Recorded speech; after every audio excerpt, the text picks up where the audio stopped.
It always feels good to finish a project, specifically one that you've been wanting to get to for about 10 years.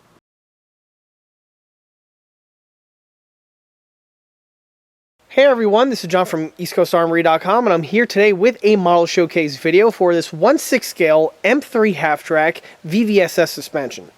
The unit that we have here is built for my own personal collection. It's not for sale and or purchase. However, as I often mention in these build videos, I frequently take on commission build projects from models ranging between 1/35 scale and 1/6 scale. For availability and pricing information, that would be best by contacting me through the email address listed below, which is info@EastCoastArmory.com. This video is going to be a little bit different than my usual subject matter because this set here is actually a set that's listed on the EastCoastArmory.com catalog, and it's a set that I produce. The model was a test sample of the actual ECA M3 Halftrack VVSS suspension that I designed about 10 years ago, and since that time this test unit has fallen to a bad state of disarray, so I went ahead and had the opportunity to restore it and complete it to the condition that we have here. In this video I'm going to be going over all of this information as well as showing the repair process, but I'm also going to be making an announcement for this particular set because I made some changes to it, and I'm going to be discussing that in this video. So stay tuned because there's going to be a bunch of info coming right at you. To start this video, let's go ahead and take a quick walk around this model.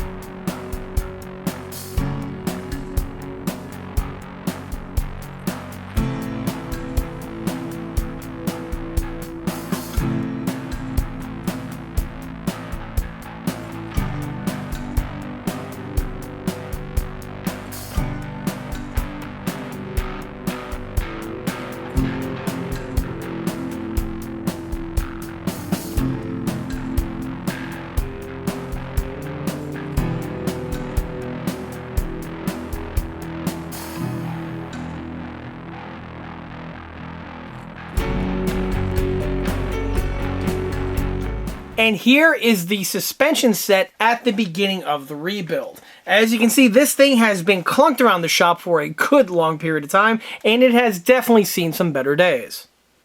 What you're looking at is the very first production casting and assembled sample of the ECA M3 Halftrack suspension set. This set here dates back to about 2013 or so we were basically at the 10-year anniversary, or a little bit past that, more or less. And at that time, I was contacted by one of my customers who was working on a 1/6 scale M3 Halftrack, and he wanted to have some suspension components designed for it. At the time, I was not working on an M3 Halftrack, so this was something that was a very interesting bit of equipment that I was interested in working on, but you know, it wasn't, if left to my own devices, I wasn't going to tool one up, as it wasn't exactly a high priority. Generally when I tool things up, it's because I actually need the components, so I have the model on hand and I could go ahead and, you know, scratch build accordingly. And if we can rewind our clocks back to that period, ECA was a very different manufacturing type platform compared to the way it is today. At the time, everything was done in cast resin. Cast resin was king, and in order to make everything in cast resin, all of the masters were all hand built. They were either just scratch built by hand or turned on the lathe, the mill machine, and utilizing old-fashioned, old-school type techniques. This set here was going to be the foot in the door to lead into a different avenue for production, and I'll get to that in a second. The individual in question just had a rough idea on what he was looking for an M3 Halftrack suspension set, and he was actually working with another designer who was collaborating with him in order to produce the components in CAD and then have the components 3D printed. He saw that I had experience with working with the working suspension sets on the Sherman and the M3 Lee, so, you know, it was a good idea to reach out to me to see if I could put some input in, and I was definitely interested in the project. The idea was that he was going to work with the CAD guy and then they were going to produce the components, but they were not going to be for production. They were just going to be basic masters which were going to be sent over to me. Then I could go ahead, improve them further, and then make molds and cast them in resin. And that's basically exactly what happened in a nutshell. So I was in contact with the designer, and we collaborated on several aspects on the suspension set. Luckily, I had quite a good library of really good walk-around detail photographs of M3 Halftracks from all the years of going to the military vehicle shows. I was always taking lots of images of the suspension, and with those detail images and with my ideas in mind on how to design the sets, we have the components that we see here on the table. So the components were 3D printed, and then they were sent to me, and then I took the parts and perfected them even more from the 3D printed counterpart. What you see here is the final end result of that, or what's left of that final end result. So one change that I made to the design was actually supposed to be that the suspension was going to be static. Well, looking at the real one and also knowing the suspensions as well as I do in model form, it was my idea to, well, with not a whole lot of extra elbow work, I could refine it and actually make the components fully functional. And that's one change that I did to the master set. The second thing that I did was I went ahead and revised the cast texturing that we have here, or I should say the texturing on the surfaces of all these components, and I went ahead and gave it my typical cast texturing touch. This is also relevant for the cast numbers that we have here on the sides. The wheels were another area where I really chipped in with the collaboration. As you can see, they are as realistic as one can possibly make. One other change I made was originally the wheel was going to have the rubber tire integrally printed on, and it was my idea to have it as a separate part because we could then make cast rubber inserts and slide them in place, and now you have real rubber tires found on the wheels. And if anyone's watched any of my recent Sherman videos, or I guess like the cat's out of the bag on that one, you'll see exactly what my brain was thinking of at that time, and that was an idea I shelved until very recently. Regardless, the idea at the time was to only use the 3D printed parts as just a base for the master, which was in turn going to save me a whole heap and load of time. You know, I have to normally design these parts, you know, fabricate them, tweak them, and then, you know, go throughout the whole rigmarole of constructing of the master. Well, the idea at the time was, well, you know, the 3D printing is amazing. This is really going to cut down on the development time required in order to get these parts made in master form. And that's exactly what happened. I went ahead, did all the design work, or, you know, the modification work, the detailing work, made the parts in resin, and released them as a set. And that set was listed on the ECA catalog since then, and it's still in production today, only there's been a recent change that I'll touch upon in a moment. But it's also, I reached the epiphany after casting these components, specifically the wheels, and again, I'll circle back to that. When I realized, I said to myself, why am I casting these in resin? Like, these components, the 3D prints on them this was actually my first component by what I ever saw in 3D print in my life. And generally when I saw 3D prints on the internet, they were, you know, really rough looking with all those, you know, print lines. Those FDM prints I really came to, you know, be accustomed with. But this was the first time I saw parts made in resin 3D print and also the nylon. And, you know, my brain was just so configured to working with things the old-fashioned way that I didn't see the future right there in front of me until one day I was literally casting some of these parts and they were giving me a hard time. And then I reached the epiphany, why am I producing these in resin? Like, it's literally the same part as the print one, more or less. I'll just go ahead and it'll save me a whole heap of time to just make the part in print and just, you know, produce that, you know, in print. And that led down to the rabbit hole to where I am today, where if anyone has seen the recent videos or, you know, stay up to date on the ECA catalogs, you'll see that resin is on its way out. You know, there's some items that are still in resin right now. These are mostly just holdovers, or these are specialty items that just work best in resin. But outside of that, print is king. And, you know, every new item that's announced and released and, you know, showcased on this channel and on my Facebook page are all in 3D print. And it's really this set over here that paid a pivotal, keystone in that, you know, shift that I was going to do with my future builds and my manufacturing. So with all that long-winded brief history out of the way, this leads us to the parts that we have here. So after I designed the components, or I should say after the components were all revised, the molds were made, and the castings were made, I went ahead and I needed a sample set just to show as proof of concept that the thing works and, you know, it assembles well. This is very important, specifically for me as someone that has to produce these things. I gotta know if these things can actually, you know, go together and go together as designed. And fortunately, that was the case. The part was assembled and it looked great and it functioned perfectly, which I'll be restoring, you know, once I go crack into the build. And after that, pictures were taken, photographs were taken, animated GIFs were produced. The photos were posted on the forums at the time. This was, you know, when forums were still a thing.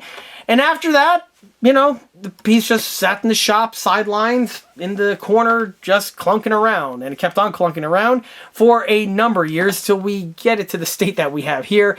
And as you can see, it has most definitely seen some better days, but it looks are deceiving because this is definitely far from being a complete total loss.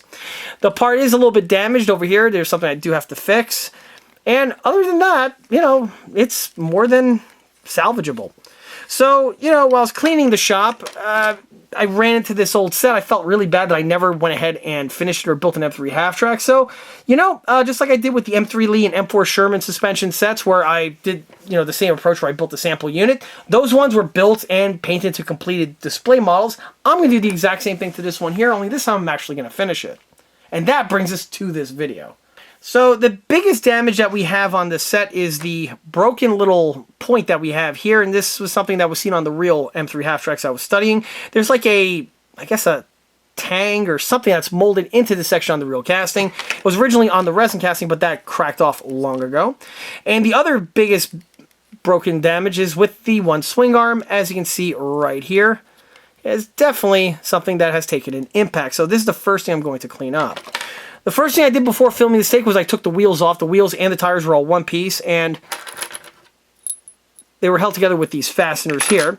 Before I go ahead and actually start with the repairs, the very first thing I'm going to do is to prep the surfaces. This is similar to what I mentioned on the old tank repair videos, but as you can see, this thing is absolutely filthy. It's got about a decade and a half of dust on the surface, and yeah, it's time. It would behoove me really to polish these sections off in order to prep this thing and get it ready for its repair and eventual full restoration. And to do that, we're going to utilize our best friend here, the bucket of denatured alcohol.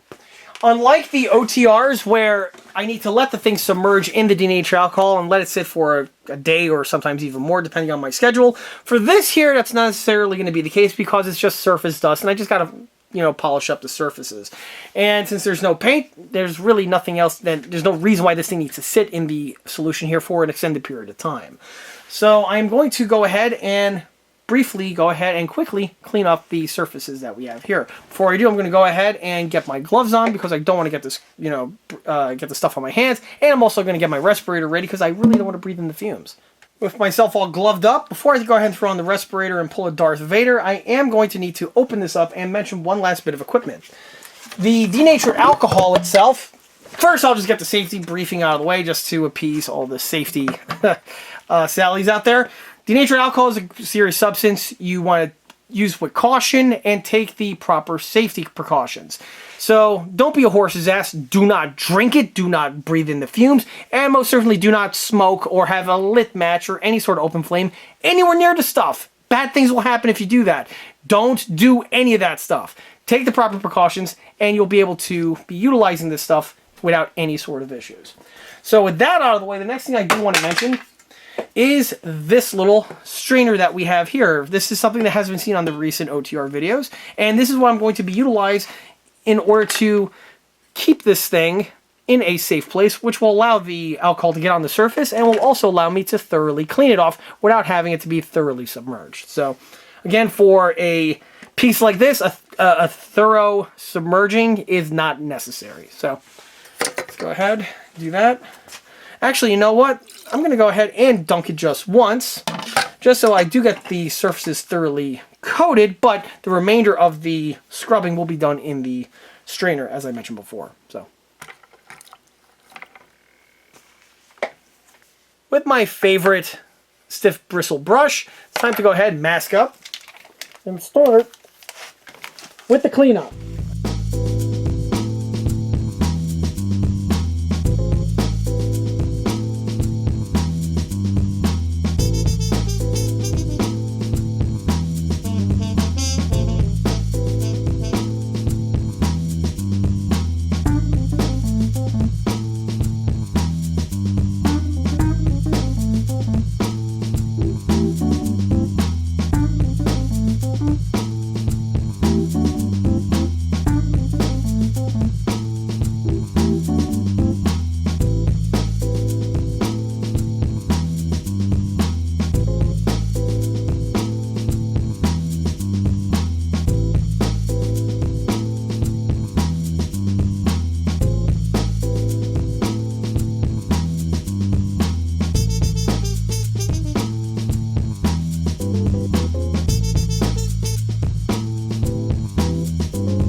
Okay, so the suspension has been taken down to its basic form. It's been thoroughly stripped down. There's some dusty areas on the inside here. I'm going to go ahead and quickly take care of it off camera. Technically, yes, I should have went ahead and dismantled the model before doing the dunk, but yeah, you know, both roads still lead to Rome regardless. So from this point here, it's actually time to begin the restoration. So the very first thing I'm going to address is this broken swing arm over here. This must have taken some kind of an impact at some point, which chipped it off. The chip is a nice clean break, and I don't see why I can't go ahead and repair it. I think that should be more than suffice for the task at hand. If the thing doesn't work, I just cast a fresh one. So to repair, just some good old-fashioned super glue over here should be more than suffice for the job at hand. There we go. Alright, just let that set. Cast resin and super glue just go hand in hand with one another. They really do just bond extremely well. And alright, I'm just going to set that aside and let that dry. Now I'm going to go ahead and work on the main bogie housing. So the housing itself is for the most part okay, with the exception of this little chip over here. But one thing I am going to do at this time is I'm going to go ahead and just flare in this seam line that we have on these two sides. Because of course this is resin cast, you have to have a mold, and you have to have the mold open up in a certain way so that the resin can flow in, also so you can extract the part. Well, you are going to have a slight seam line when you have that type of a setup, so I'm just going to go ahead and just polish it in. Because the unit does have its cast texturing, blending it in should be really, really easy to do with my red putty technique, which is, by the way, the same technique I used to add the cast texturing on the Master. Also, this is more or less optional because I have seen castings where we had seam lines look just like this on the real one, and I even said in that video, actually, you know what, I'll even mention, I'll even throw a clip in. It is on it was a real M4A3 Sherman tank that I went ahead and photographed, and it's some video on. And on the mantlet, there was a seam line that paled in comparison to this one over here. In fact, even in the one video where I'm going over the vehicle, I even say, you know, the irony is that if I would have left that on a casting, I would have never heard the end of it. That's like, that is something that would have been verboten if I would have saw on one of my resin castings, and that piece would have failed to, you know, be up to proper spec for the customer. So that is something to keep in mind. Yeah, that's how castings are, and the real ones are done the same way. You have a mold's part line, you know, it's all done in sand, they cast the metal and they smash the sand away, and then you have the part, and a lot of times they don't clean up those pieces, and you do have gaps like the ones you see here. With that having been said, I am still going to go ahead and flare this in, though, just to make it nice and clean, but it is an interesting data point that I did want to mention. So I'll do this right here on camera, no biggie. Utilize my red putty right here. Link for this is found in the video description below. It's an Amazon link. So, just going to go ahead and just smear it on. This is, by the way, the applicator is nothing more than your finger. So, I'm just going to go ahead and just apply it into the location. You want to apply in very thin layers. You don't want to go on too thick for a multitude of reasons. If you're going about it on a plastic model, you definitely don't want to go thick because the material is tooling based, and if there's enough volume, it can cause detrimental effects to the plastic. This being cast resin, obviously, that's not going to be a problem, but the other thing is it just makes it easier and to work with and also dries faster. Okay, so I applied the putty onto the gap. Now I'm going to go ahead and add the texture coat. And that's literally it. That's literally all that's required, or how I do my casting techniques on all of my models, which is fine. People thought I had some kind of fancy applicator and where I use Mr. Surfacer or some other type of stuff. Like, nah. If you notice, one thing about my builds, I tend to be very frugal with my equipment.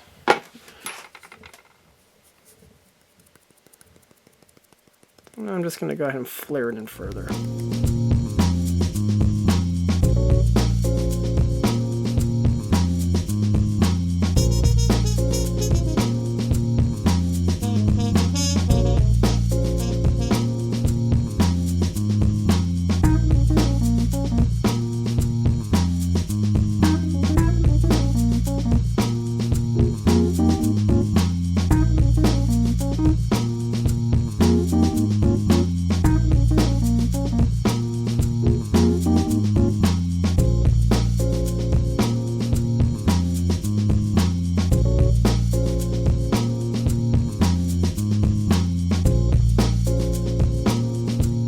Now the piece is repaired, and at this point here, it's ready to progress to its next step. One thing I do want to mention is with the top return roller. There is a bracket with the return roller detailing. That is something that I did have. I can't find it right now, so I'm going to probably just cast a fresh one.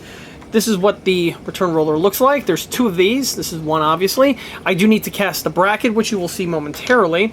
But the one thing that's interesting about the Halftrack suspension, this is why I never glued that part on originally, is because on the top of all of these type of VVSS suspension, this is also true for the one on the Sherman and the M3 Lee, we have these two caps that are found on the top, and these are used to compress the spring when you are servicing the swing arms. With the way these suspension systems are, if you are trying to get access to these sections over here, this is under tension, and if you take something off, it's going to have some really bad effects that you really don't want. So what the design is that we have a screw found on the inside here that's connected to the spring housing, and then you tighten the screw, and that's going to compress the spring, and it's going to hold it there, and it's going to relieve the tension off of the remainder of the swing arm, so it'll allow you to remove the fasteners and get access to these locations. Very important bit of detailing. Also on the Sherman, I'm not sure if the Halftrack is the same way, but these are actually caps. They're cover caps, and they're used to get access to the internal fastener that's underneath. Why I'm mentioning this is that on the ECA piece, we do have the detailing there for those caps. However, unlike a Sherman or an M3 Lee, on the M3 Halftrack, they are actually underneath the return roller bracket mount. And so when we were designing the part, I designed it so that it has that detailing present on the casting, and then when you're just gluing, you just pop the piece in place and call it a day. But it's one of those things where it's a why not bit of detailing, and since this is going to be covered up once the unit progresses past this point, I might as well go ahead and show it off at this point here. So there you go. Now you know what it looks like, or I should say, now you know what an M3 suspension looks like without the roller in place, and you know how to compress the springs if/when the need ever arises. So after a few moments of sanding, this return roller here is fully polished down and is ready for assembly. This one here, it's going through the refinement process. Like I mentioned before, this one here was an off casting, so the sides of the mold didn't exactly line up, leaving for a shift. For production and for actual customer parts, this is definitely not going to be acceptable, which was why it was floating in the spare bin. But for my own personal use, yeah, I could polish one of these up in practically no time. So the putty was applied to the surface by hand. Now I'm just going to go ahead and start the sanding process. At this point here, the putty's fully dry, and that's really the one thing about putty. You have to wait for the stuff to set before you go ahead and polish it up further. In addition to polishing up the front face over here, I also went ahead and took care of a small little air bubble that was right here on the bottom. That too has been blended in, and now we could just polish this bad boy up. Once that's taken care of, I can go ahead and assemble the two pieces, and really this thing here, a few pieces later, refinement here or there, and it's actually ready for painting.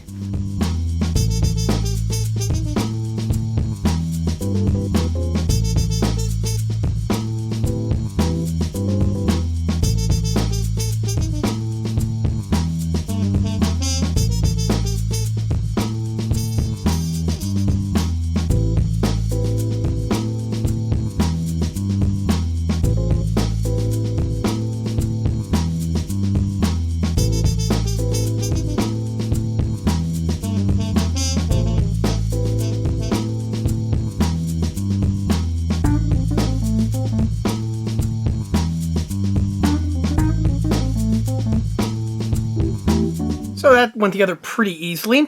What I am going to do is on the drill press, I'm going to drill out this section over here with a 1/16 of an inch drill bit, because that's the size of the axle that's used to hold this to the bracket mount.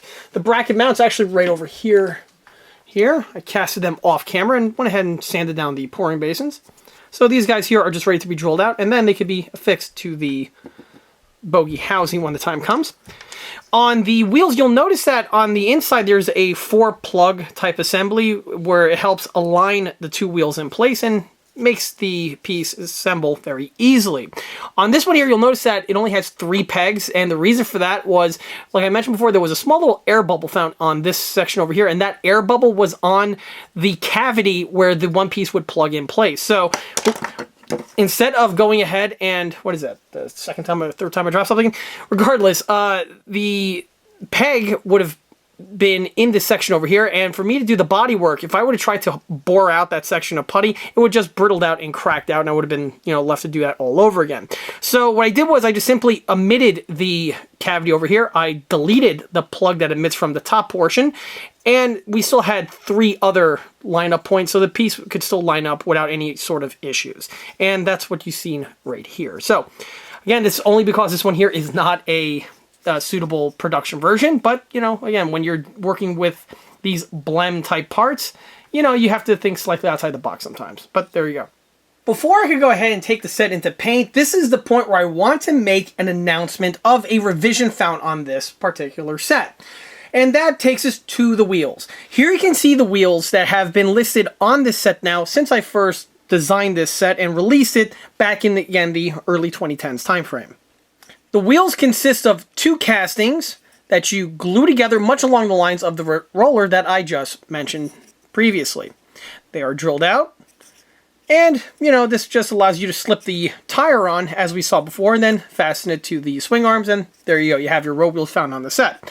And I gotta say that for the next 5 or 6 years of producing these parts, they have been, no joke, no other better way to put it, a complete and utter motherfucker in casting. So I shit you not.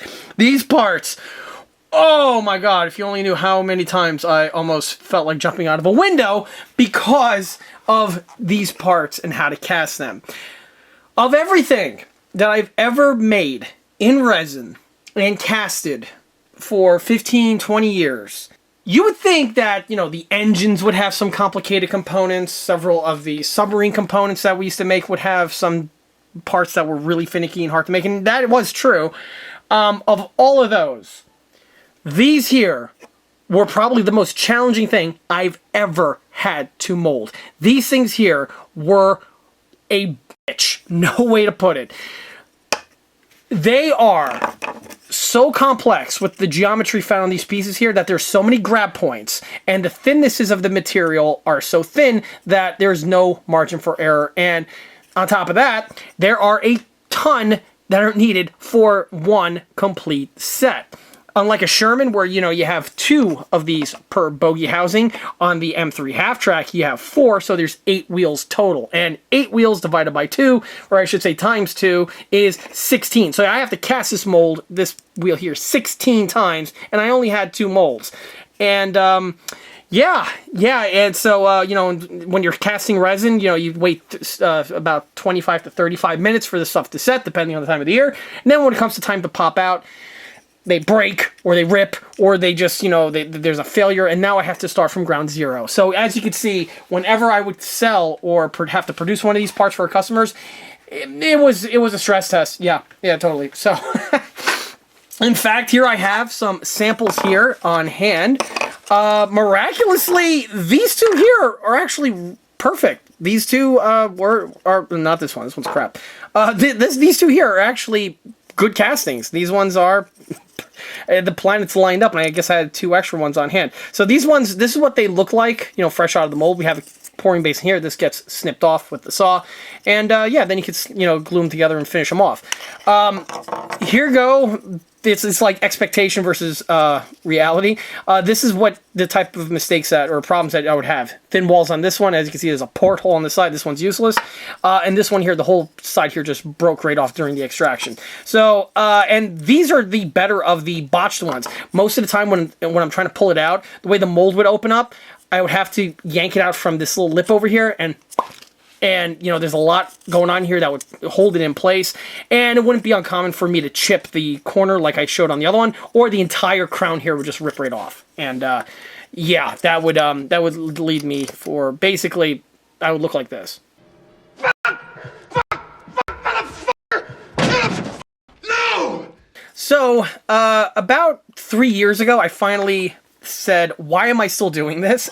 And I had the idea to go ahead and just retire these outright in favor for ones made out of 3D print, and that's exactly what I did. So here you can see what I went ahead and came up with. These ones, by the way, are obsolete, and the sets will no longer contain these parts here. These are gone. They're done. I'm never casting these again. I threw the molds into the fires inside of a volcano, never to see the light of day again. And in their place, we now have, for the sanctity of my sanity, this bag right over here. So here we can see the current versions of the wheels that are now supplied with ECA sets. These components here are 3D printed, and they make the set 1,000 times sturdier, more robust, and also just easier for me to process. So the irony is that the master that made this component here was actually 3D print. It was HD 3D print specifically, and then I went ahead and made the mold, and that's how I did it. But for the new revised component, here's what we have right here. First, I just want to mention that the component itself, detail-wise, is completely identical. There is absolutely no difference in surface quality and surface detailing between the old school resin one and the current production 3D print one. The one difference, like I stated before, the original one was made with an HD 3D print. This one here is a nylon print. However, the surface is much more refined, as I opt for the refined material in order to get the pieces to look visually as close as possible to one another. And as you can see, they definitely do.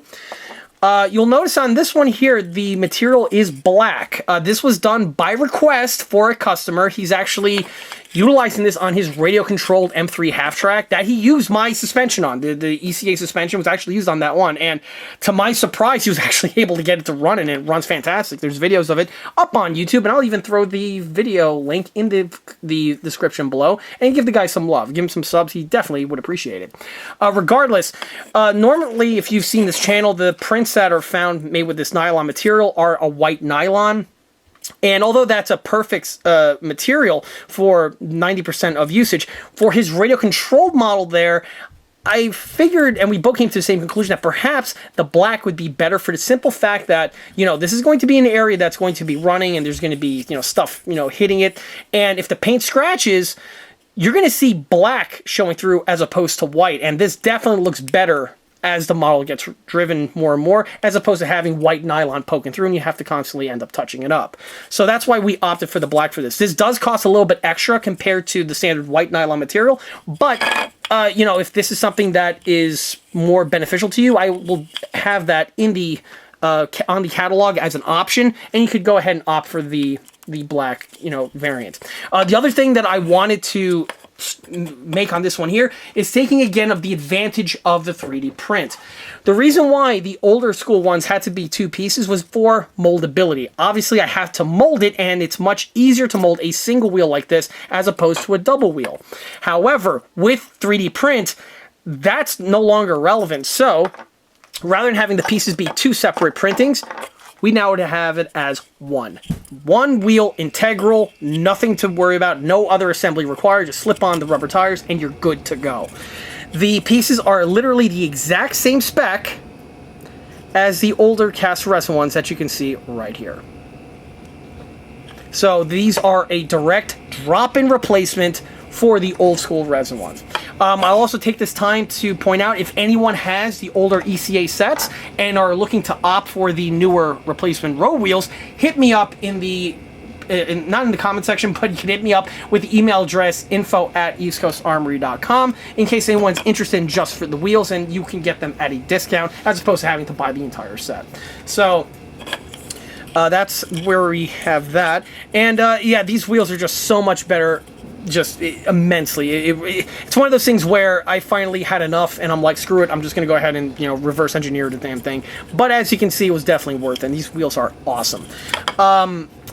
These ones here are not being used on this project. These here are going to a customer, like I stated before, but I did want to take the opportunity to show them on the table at this time, and just to make a general announcement that, by the way, the sets have gone up in price because of the new 3D printed components. However, they are just so much better in every metric man to man. As for the tires themselves, the tires are still rubber tires. These ones here are the older produced ones. I currently have a new mold, a bunch of new molds, and I'm casting new ones right now, made with the same rubber that I use on my Jeep and Mutt tires, and those ones are going to be supplied with these sets, so he can have that. However, you can see that these pieces here are reverse compatible, and you can see how the tire just slips right on without any sort of modifications whatsoever. Boom, there we go. So here goes your completed road wheel, and now you could just mount this to your M3 Halftrack and, you know, continue with the rest of your build.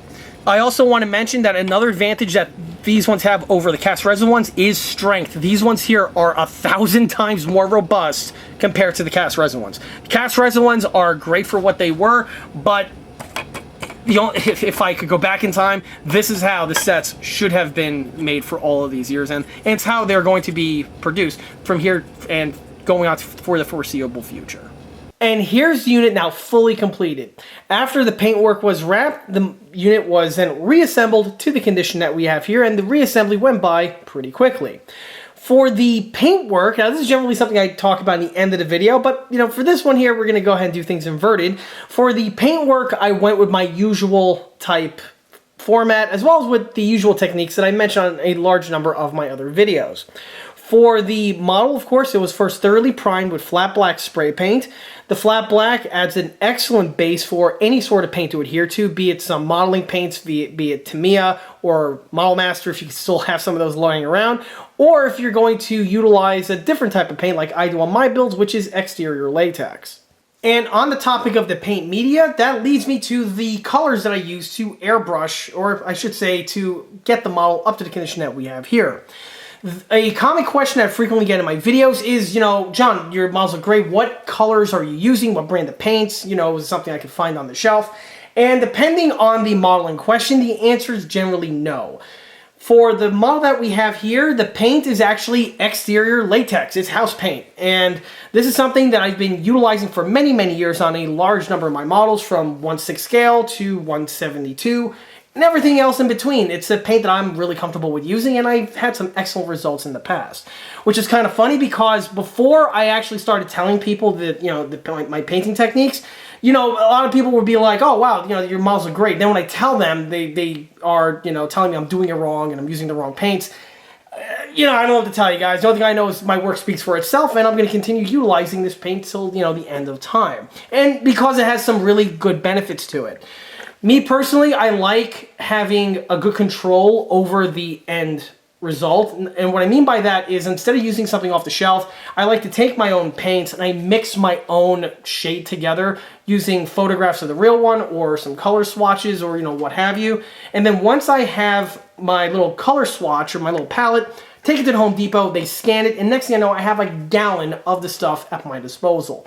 And why this is really, really handy, specifically if you're a guy like me, where you build a lot of models, and also when you build a lot of models in very large scale, this paint really becomes very handy and also very economical. If you're working on something, say like a 1/6 scale Dragon Sherman tank, those little bottles of Tamiya or those little tiny bottles of Vallejo, yeah, it's not really going to last you all that much, and it's going to be a bit of a problem trying to paint something the size of a 1/6 scale vehicle, one flavor or another. So you can see just how much beneficial it is to have a freaking gallon of this stuff ready to go. As for the application, again, I utilize my airbrush, and a lot of people don't understand this, but the paint actually applies excellent with the airbrush, with the caveat that you thoroughly dilute it. Me personally, I take the paint, I dilute it with some tap water, or you could even use alcohol if one deems fit. And once you have the appropriate thickness and the appropriate mix, the stuff will apply with the airbrush the same as it would with any other brand of paint, be it Tamiya, Mission, or what have you. The cleanup is easy because it is, you know, water-based after all. And, you know, again, I just like utilizing it. I've been utilizing it for many, many years, and I'm going to continue to utilize it on my builds for, you know, the foreseeable future. It's got a lot of advantages to it, and of which, again, I just referenced. Regardless, after the base coat was applied, I then went ahead and went with the weathering. For the weathering, I utilized both a double shading of a darker shade of olive drab, which is again another exterior latex paint that was done for the counter shading that you see. And then this one here doesn't have any sort of filters or other washes done to it. It is just done with the base coat with the counter shading, and that gives you the overall look that you see presently on this part. From there, the remainder of the weathering was done with dry brushing. But before I went with the dry brushing, I actually went over many of, or almost all of the nooks and crannies and crevices with the Tamiya panel line accent. It is an excellent product, and on something like a VVS suspension over here, it just really works well because it gets into all those really cool recesses that you see on all these components here, and you'll see that in better light once I bring the camera in closer. Outside the panel line accent, like I said before, it got the dry brushing, which gives you the distressed look and also the paint chips that are, again, quite typically seen on my builds. Of course, the technique was done on the opposite side, and all of the wheels are fully functional, as is the suspension, which I'll show momentarily. On the wheels, I went ahead and painted them without the rubber tires fitted in place for reasons that should be fairly obvious. And after all the paint and weathering work was done, the wheels, or I should say the rubber tires, just slipped onto these locations over here as the kit was designed.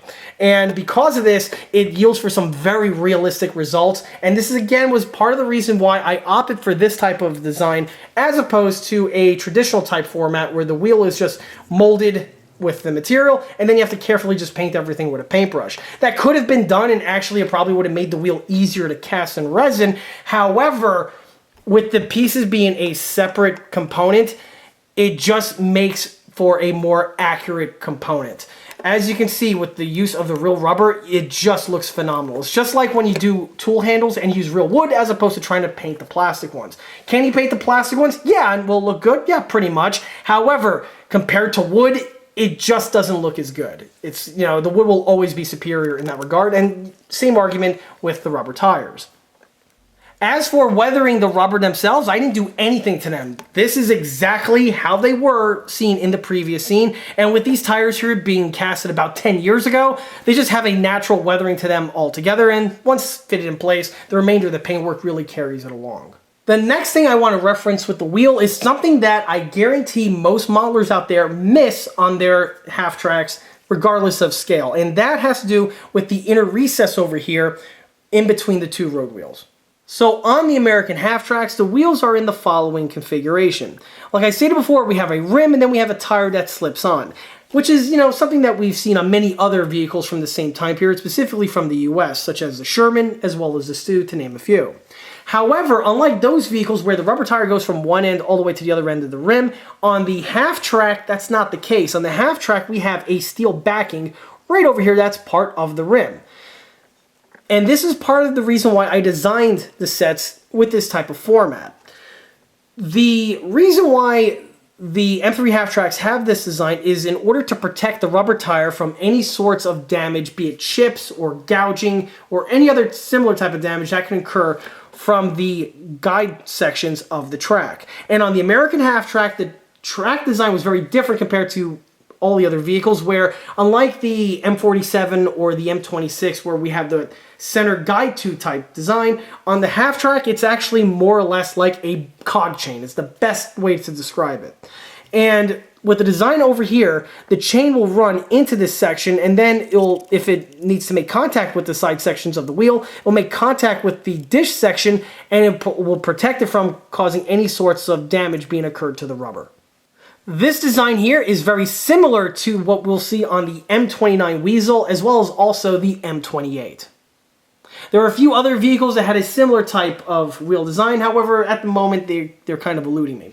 Regardless, on the ECA component over here, you can see that with the rubber tire being a separate molding, this makes paint work really, really easy, in that you don't have to carefully paint along the section over here with the flat black, making sure that the black doesn't bleed into this section, or someone who's not knowing might accidentally mistake this section here for being part of the rubber tire and paint that as well.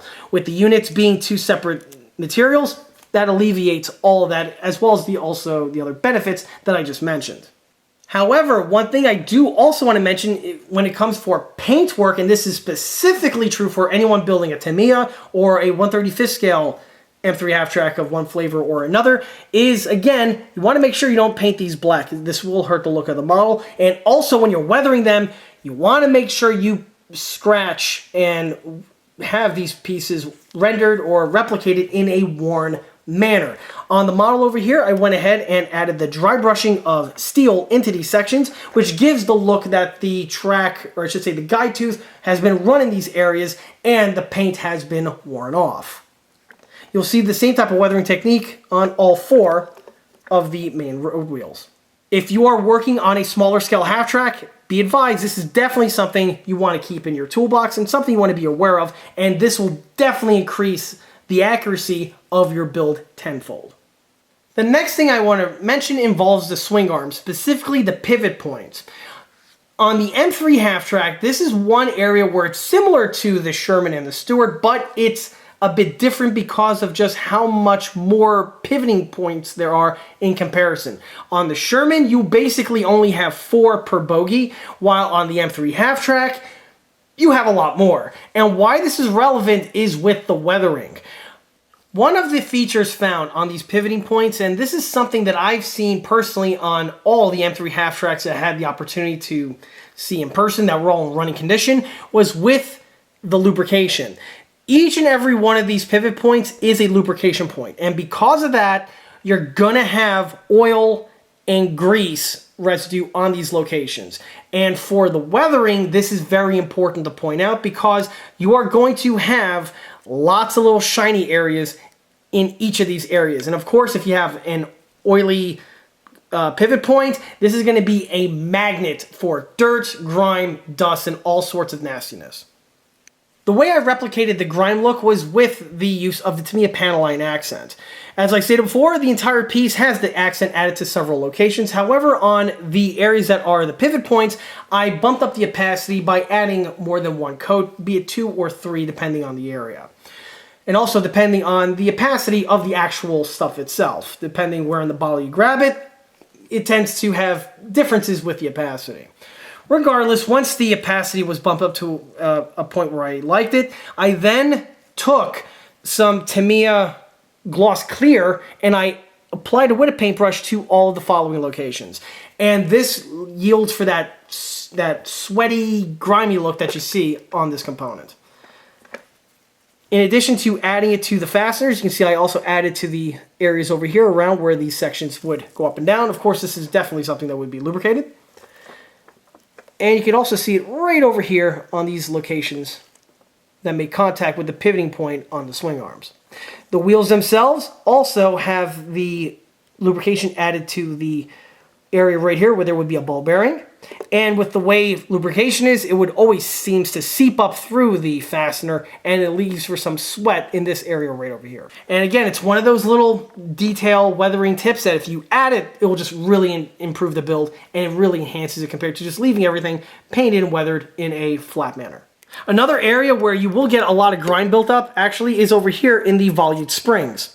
This is something that I've seen in person on not just real M3 Halftracks, but also on my 1/6 scale rail-controlled armor techs. With the way these components are, they just love to attract crud and dirt into these areas, and they just don't wash out, and they tend to have the effects that you see right over here on this model.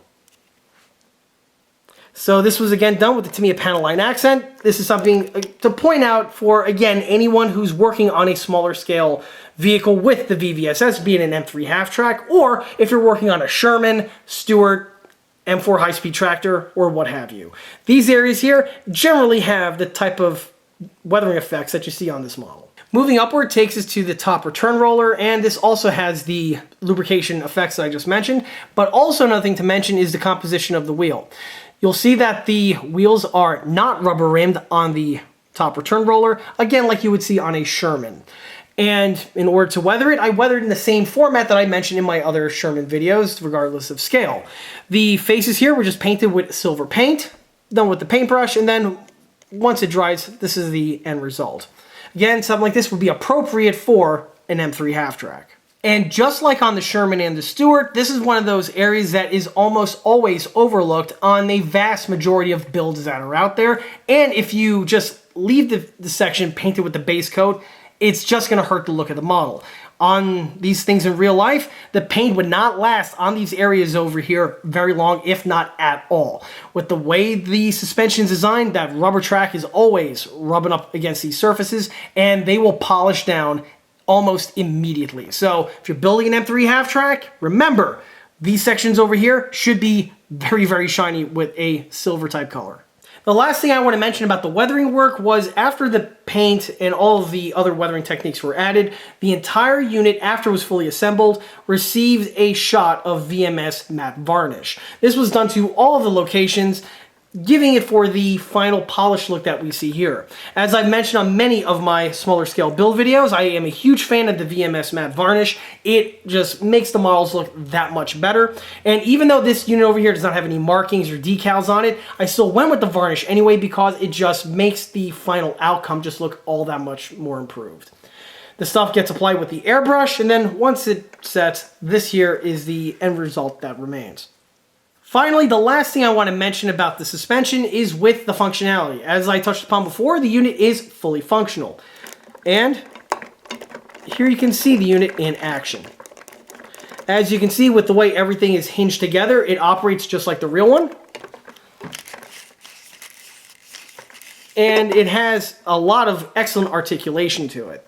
As you can see, the suspension can easily contour with any ground that it's placed on, which is exactly what you're looking for when you're placing a model of this size on uneven terrain, outdoors or in some kind of a diorama setting.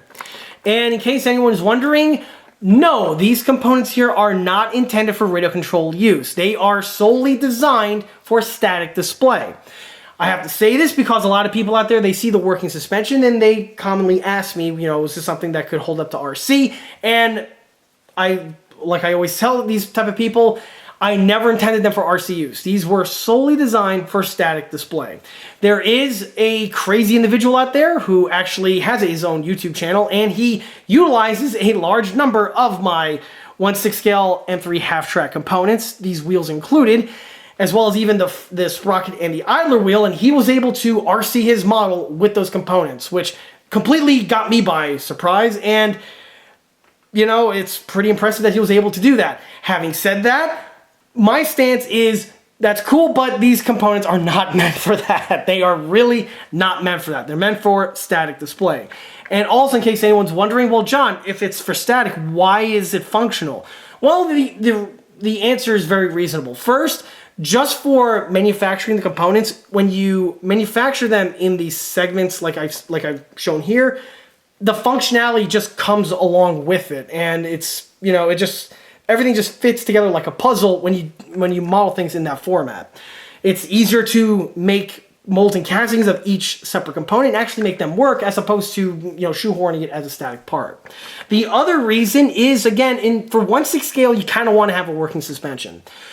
With the size and weight of these models, when you pick them up and put them over uneven terrain, you're going to have the suspension sitting on the ground, and if it's solid, you're going to have all of the weight distributed in an uneven location. This can actually cause damage to a certain component. This is something that has been seen on several other builds in the past. Not by me, but in the 1/6 scale universe, basically. And if the suspension is functional, however, this will alleviate that problem because it will redistribute the weight of the vehicle over the uneven terrain, and the model will actually hold up much better in that regard. Another reason that's also similar, and it's, again, these are things that a lot of people don't think about, specifically, novices that never built anything at 1/6 scale before. When you're picking up a 1/6 scale model, it's not like, picking up a 135 or a 116 where, you can pick it up evenly and set it down. With these things, they're big, they're cumbersome, and they're large, and a lot of times when you're putting the model down, it's not even. And again, when you're putting the model down, if the piece is you see how it's articulating here, if it's set in a certain location, the suspension is going to flex, and it's going to distribute the weight better, as opposed to if it's solid, all the weight's going to be focused on one area, and that's how you can cause a breakage. So those are some very valid reasons why you want to have a working suspension, even if your 1/6 scale model is static. In the end, this build could not have turned out any better. This was one of those projects that was on my to-do list for many, many years, and it was always one of those projects I kept on setting aside and pushing forward to a later date, and finally getting to the model and bringing it up to its condition over here, it definitely feels very rewarding. This was definitely something that was, you know, clunking around the shop as we saw before, and it was always getting broken. So finally getting the part on display now in the collection. No longer is it going to be relegated to the back section of the shop. Now it can finally be put on display with the remainder of my collection. And again, all of that just feels really, really good. As I mentioned before, this set to me personally is very significant because this really did set the stones in place on exactly how I was going to do my manufacturing and also how I was going to do some design work from this point onward. Although this set here was built upon lessons learned from the VVSS Sherman suspensions that came out a couple years before, this one here really took that to the next generation with the use of, again, the rubber tires, as well as also some of the manufacturing methods. Even though this set here was all made out of cast resin, it was the first set to show me 3D printing, and really this was the one that put me on the road that I am today, where now everything is done in 3D prints. And all that can again stem back to this particular set that we have here. And with that, that wraps up this model showcase video for the 1/6 scale ECA M3 Halftrack VVSS suspension. If you like this video, be sure to subscribe to this channel, where it's a great way to keep up to date on new posted content, being 1/6 scale model showcase videos like this one over here, or the other content that I generally post, which would be smaller scale model showcase videos and the other 1/6 scale project update videos that frequently get posted to this channel. Another way to keep in loop with new posted content is by liking us on Facebook. There, I have more photographs of this particular build, as well as the other photographs of the smaller and larger scale builds that have been seen on this channel in the past. Furthermore, don't forget to swing by eastcoastarmory.com for more 1/6 and 1/16 scale builds and detail components. Thanks again. I'll be seeing you all again on the next one. Till then.